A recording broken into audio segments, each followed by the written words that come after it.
মাছত পাই গ'লো। Good morning guys. আৰাধ্যা তাই আছিলে ঘৰত শুই আৰু মাকে আছিলে পথাৰত ভুই ৰুই। এতিয়া লৈ আহিছোঁ তাইক মাকৰ ওচৰলৈ। যিহেতু এতিয়া গাইজ খেতিৰ বতৰ, এইফালে মায়ে কঠীয়া উঠাই আছে আৰু এইফালে আৰাধ্যাক মাকে দুটু খুৱাই কিনি অলপ বেছি আছে, গৰম উঠি গৈছে তাই ঘৰত থাকি থাকি। আৰু লগতে এইফালে বাইকতো আছে। দেউতাকক যিহেতু বহুকেইদিনৰ মূৰতে লগ পায়, সেইকাৰণে দেউতাকৰ লগতে অলপ হাঁহিলে, খেলিলে, ধেমালি কৰিলে। তাৰপিছত মাকলৈ মনত পৰিলে, সেইকাৰণে পথাৰলৈ তাইক লৈ যাব লগা হ'ল। এইফালে মায়ে কঠীয়া উঠাই আছে, কি যিহেতু আমাৰ ঘৰত মানুহ কম, তো মায়ে অকলে কঠীয়া উঠাই আছে আৰু বোৱাৰীয়েকে ৰুই আছে ইফালে।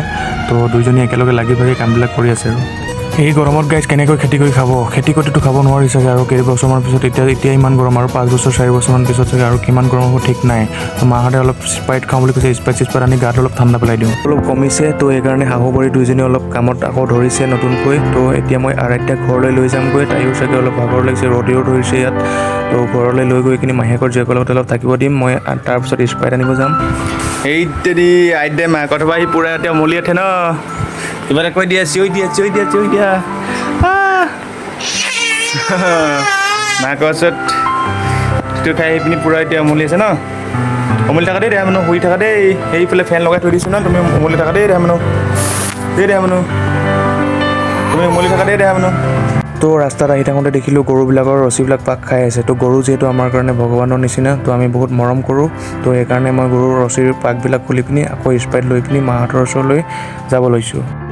আৰু এটা জমনি কথা গাইজ, আৰাধ্যাক মনে মনে শুৱাই থৈ মই দোকান গৈছিলোঁ। তাৰপিছত তাই আকৌ উঠি মাকক বিচাৰি কান্দি আছিলে, সেইকাৰণে আকৌ পথাৰলৈ মাকৰ ওচৰলৈ লৈ আহিলোঁ। আৰু এইফালে স্প্ৰাইট আনি থৈছোঁ, মায়ে সেয়া ৰ'দত ৰুইয়ে আছে। অসমত গাইজ দিনে দিনে বহুত গৰম বাঢ়িব লৈছে। তো আপোনালোকে গছ বনবিলাক নাকাটিব। আপোনালোকৰ এইফালে গৰমটো কেনেকুৱা জনাব। স্প্ৰাইট খোৱা কাইছেও মই এতিয়া স্প্ৰাইট খাব পাইছেও হয়নে। 4 बोतल वोडका हातत ধৰিব লাগিব। 4